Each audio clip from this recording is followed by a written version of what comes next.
ಇದು 9ನೇ ತರಗತಿ ಗಣಿತ ಅಧ್ಯಾಯ 10 ಹೆರೋನ್ನ ಸೂತ್ರ ಅಭ್ಯಾಸ 10.1ರ 2ನೇ ಪ್ರಶ್ನೆ.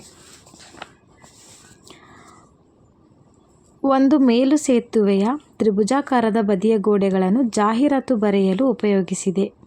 ಗೋಡೆಯ ಬಾಹುಗಳ ಉದ್ದವು 122 ಮೀಟರ್, 22 ಮೀಟರ್ ಮತ್ತು 120 ಮೀಟರ್ ಇವೆ. ಚಿತ್ರದಲ್ಲಿ ಕೊಟ್ಟಿದ್ದಾರೆ. ಜಾಹೀರಾತು ವರ್ಷಕ್ಕೆ ಪ್ರತಿ ಮೀಟರ್ ಸ್ಕ್ವೇರ್ಗೆ ರೂಪಾಯಿ 5,000ದಂತೆ ಆದಾಯ ಗಳಿಸುತ್ತದೆ.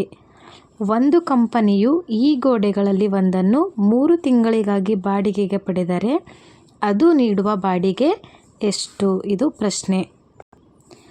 ಮೇಲ್ಸೇತುವೆ ಅಂತಂದರೆ ಒಂದು ಬ್ರಿಡ್ಜ್, ಅದ್ರ ಬದಿ ಹೆಂಗವ ಅಂತಂದರೆ ತ್ರಿಭುಜಾಕಾರದ ಗೋಡೆಗಳನ್ನು ಹೊಂದದ. ಆ ಗೋಡೆಗಳಲ್ಲಿ ಜಾಹೀರಾತು ಅಂತಂದರೆ ಅಡ್ವರ್ಟೈಸ್ಮೆಂಟ್ಗಳನ್ನು ಬರೀಲಕ್ಕ ಉಪಯೋಗ ಮಾಡ್ಯಾರ. ಅಲ್ಲಿ 3 ಗೋಡೆಗಳ ಬಾಹುಗಳ ಉದ್ದವನ್ನು ಕೊಟ್ಟಾರ. ಒಂದು ಗೋಡೆಯ ಉದ್ದ ಎಷ್ಟು?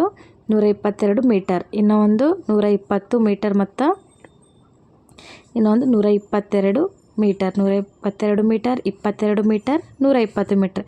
ಇದು ತ್ರಿಭುಜಾಕಾರದ ಬದಿಯ ಗೋಡೆ. ಅಲ್ಲಿ 3 ಬಾಹುಗಳ ಉದ್ದ ಕೂಡ ಕೊಟ್ಟಿದ್ದಾರೆ. ಇಲ್ಲಿ ಈ ಜಾಹೀರಾತು ಅಂಟಿಸಿದಾರಲ್ಲ ಪೋಸ್ಟರ್, ಅದು ಪ್ರತಿ ವರ್ಷಕ್ಕೆ 1 ಮೀಟರ್ ಸ್ಕ್ವೇರ್ಗೆ ರೂಪಾಯಿ 5,000 ಆದಾಯವನ್ನು ಗಳಿಸ್ಲತ್ತದಂತ. ಹಂಗಾದ್ರೆ ಒಂದು ಕಂಪನಿಯು ಈ ಗೋಡೆಗಳಲ್ಲಿ ಒಂದನ್ನು 3 ತಿಂಗಳಿಗಾಗಿ ಬಾಡಿಗೆಗೆ ಪಡೆದರೆ ಅದು ನೀಡುವ ಟೋಟಲ್ ಒಟ್ಟು ಬಾಡಿಗೆ ಎಷ್ಟು ಅನ್ನೋದು ನಾವಿಲ್ಲಿ ಕಂಡುಹಿಡಿಬೇಕು. ಇಲ್ಲೂ ಕೂಡ ನಾವು ಹೆರೋನ್ನ ಸೂತ್ರವನ್ನು ಬಳಸಬೇಕು. ನೀವಿಲ್ಲಿ ನೋಡ್ಬೋದು ಮಕ್ಕಳೇ, ನಾನು ರಫ್ ಆಗಿ ಚಿತ್ರವನ್ನು ಹಾಕ್ಕೊಂಡಿದ್ದೀನಿ. ಹೆರೋನ್ನ ತ್ರಿಭುಜದ ವಿಸ್ತೀರ್ಣ ಕಂಡುಹಿಡಿಯುವ ಸೂತ್ರ ನಮಗೆ ಆಲ್ರೆಡಿ ಗೊತ್ತದ. √S × S - A × S - B × S - C. ಇಲ್ಲಿ ಬಾಹುಗಳ ಉದ್ದ ಕೂಡ ಕೊಟ್ಟಿದ್ದಾರೆ. A ಬಾಹು 122 ಮೀಟರ್, B ಬಾಹು 22 ಮೀಟರ್, C ಬಾಹು 120 ಮೀಟರ್. ನಾವಿವಾಗ 3 ಬಾಹುಗಳ ಉದ್ದ ಕೊಟ್ಟಿದ್ದಾರೆ ಅಂತಂದರೆ ಅರ್ಧ ಸುತ್ತಳತೆನ ಆರಾಮಾಗಿ ನಾವಿಲ್ಲಿ ಕಂಡುಹಿಡ್ಕೋಬೋದು. ಅರ್ಧ ಸುತ್ತಳತೆ ಕಂಡುಹಿಡಿಯುವ ಸೂತ್ರ S = A + B + C / 2. 122 + 22 + 120 / 2. 3 ಬಾಹುಗಳನ್ನು ಕೂಡಿಸಿದಾಗ 264 / 2. ಇದನ್ನು ಛೇದ ಹೊಡೆದಾಗ 132. ಅಂದರೆ ಅರ್ಧ ಸುತ್ತಳತೆ ಎಷ್ಟು ಬಂತು S ಅಂತಂದರೆ 132 ಮೀಟರ್. ಸುತ್ತಳತೆ 132 ಮೀಟರ್ ಬಂತು. ಈಗ ಇದನ್ನು ನಾವು ಹೆರೋನ್ನ ಸೂತ್ರದಲ್ಲಿ ಬಳಸ್ಕೊಂಡು ನಾವು ತ್ರಿಭುಜದ ವಿಸ್ತೀರ್ಣವನ್ನು ಕಂಡುಹಿಡ್ಕೋಬೇಕು. ಫಸ್ಟ್ ಸೂತ್ರ ಹಾಕ್ಕೊಂಡಿದ್ದೀನಿ. S × S - A × S - B × S - C. S ಇದ್ದಲ್ಲಿ 132, ಯಾಕಂದರೆ ಅರ್ಧ ಸುತ್ತಳತೆ 132 ಸೆಂಟಿಮೀಟರ್ ಬಂದಿತ್ತು. ಮತ್ತು S ಇದ್ದಲ್ಲಿ 132, A ಬಾಹು 122 ಮೀಟರ್, S ಇದ್ದಲ್ಲಿ ಮತ್ತು ಸೇಮ್, B ಇದ್ದಲ್ಲಿ 22 ಮೀಟರ್, S ಇದ್ದಲ್ಲಿ ಮತ್ತು ಸೇಮ್ ಮೈನಸ್, C ಇದ್ದಲ್ಲಿ 120 ಮೀಟರ್. ಈಗ 132 ಆ್ಯಸ್ ಇಟ್ ಈಸ್. 132ರಲ್ಲಿ 122ನ್ನು ಕಳ್ಕೊಂಡ್ರೆ 10 ಉಳಿತದ. 132ರಲ್ಲಿ 22 ಕಳೆದ್ರೆ 110 ಉಳಿತು. 132ರಲ್ಲಿ 120ನ್ನು ಕಳೆದ್ರೆ ಇನ್ನೂ 12 ಉಳಿತು. ಮತ್ತು √ ಸೇಮ್ ಹಾಕಿ 132 ಸೇಮ್ ಬರ್ಕೊಂಡು ಈ ಬ್ರ್ಯಾಕೆಟ್ ತೆಗೆದು ಗುಣಾಕಾರ ಚಿಹ್ನೆಯನ್ನು ಹಾಕ್ಕೊಂಡಿದ್ದೀನಿ ಅಷ್ಟೇ. ನೆಕ್ಸ್ಟ್ ಏನು ಮಾಡಬೇಕು ಅಂತಂದರೆ ಇಲ್ಲಿ 10 ಇದೆ, ಇಲ್ಲಿ 12 ಅದ. ಅಂದರೆ ನಾವು ಸಿಮಿಲರ್ ಬರೋ ಥರ ಚೇಂಜಸನ್ನು ನಾವಿಲ್ಲಿ ಮಾಡ್ಕೋಬೇಕಾಗ್ತದೆ. ಈಗ 132ನ್ನು ಯಾವ ರೀತಿ ಬರ್ಕೋಬೋದು ಅಂತಂದರೆ 11 × 12 ಮಾಡಿದ್ರೆ ನಮಗೆ 132 ಬರುತ್ತೆ. ಹಾಗಾಗಿ ನಾನು 132 ಬದಲಿಗೆ 11 ಮತ್ತು 12ನ್ನು ಬರ್ಕೊಂಡಿದ್ದೀನಿ. Next 10 as it is. 110ನ್ನು 11 × 10, 11 10 110. ಈ ರೀತಿ ಬಿಡಿಸ್ಕೊಂಡು ಬರ್ತಿದ್ದೀನಿ. Next 8 12 same ಬರ್ಕೊಂಡಿದ್ದೀನಿ. ಈಗ ನೋಡ್ಬೋದು, ಇಲ್ಲೊಂದು 11 ಇದೆ, ಇಲ್ಲೊಂದು 11 ಇದೆ, ಅಂದರೆ 11 ಸ್ಕ್ವೇರ್ 8. ಇಲ್ಲಿ ಒಂದು 12, ಇಲ್ಲಿ ಒಂದು 12, 12 ಸ್ಕ್ವೇರ್. ಇಲ್ಲಿ ಒಂದು 10, ಇಲ್ಲಿ ಒಂದು 10, 10 ಸ್ಕ್ವೇರ್. ಮುಗೀತು. ಇವಾಗೆಲ್ಲನೂ ಸ್ಕ್ವೇರ್ ರೂಪದಲ್ಲಿ ಇದೆ.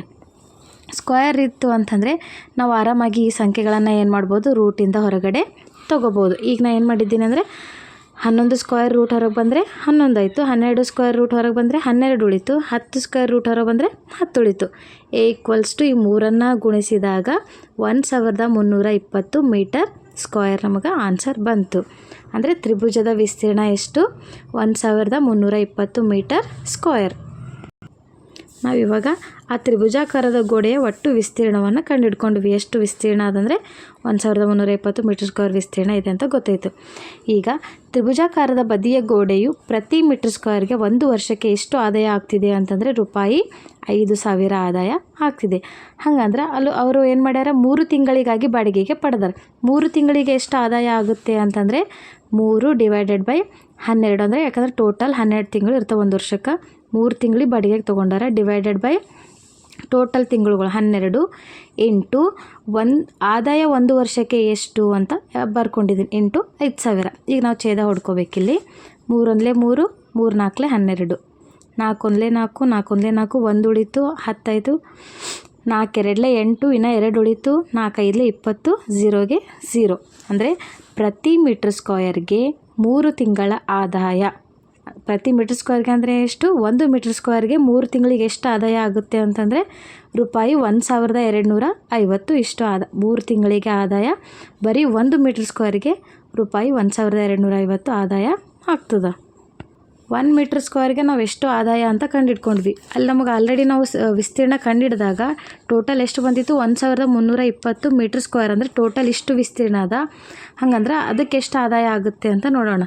1,320 ಮೀಟ್ರ್ ಸ್ಕ್ವೇರ್ ವಿಸ್ತೀರ್ಣ ಗಳಿಸುವ ಆದಾಯ ಎಷ್ಟು ಅಂದರೆ ಈಕ್ವಲ್ಸ್ ಟು 1,250. ಅಂದರೆ ಇದು 1 ಮೀಟ್ರ್ ಸ್ಕ್ವೇರಿಗೆ ಆದಾಯ ಇಂಟು ಟೋಟಲ್ ಎಷ್ಟು ಮೀಟ್ರ್ ಸ್ಕ್ವೇರ್ ಅದ? 1,320 ಮೀಟ್ರ್ ಸ್ಕ್ವೇರ್. ಅಷ್ಟು ಬರ್ಕೊಂಡಿದ್ದೀವಿ. ಇವೆರಡನ್ನು ಗುಣಾಕಾರ ಮಾಡಿದಾಗ 16,50,000 ರೂಪಾಯಿಗಳು ಆಗ್ತದೆ. ಅಂದರೆ ಕಂಪನಿಯು ಒಂದು ಗೋಡೆಯನ್ನು 3 ತಿಂಗಳಿಗಾಗಿ ಬಾಡಿಗೆಗೆ ಪಡೆದರೆ ಅದು ನೀಡುವ ಬಾಡಿಗೆ ಎಷ್ಟು ಅಂತಂದರೆ ರೂಪಾಯಿ 16,50,000 ರೂಪಾಯಿಗಳು. ಇದು ನಮಗೆ ಬೇಕಾಗಿರುವಂತಹ ಫೈನಲ್ ಆನ್ಸರ್. ಧನ್ಯವಾದಗಳು.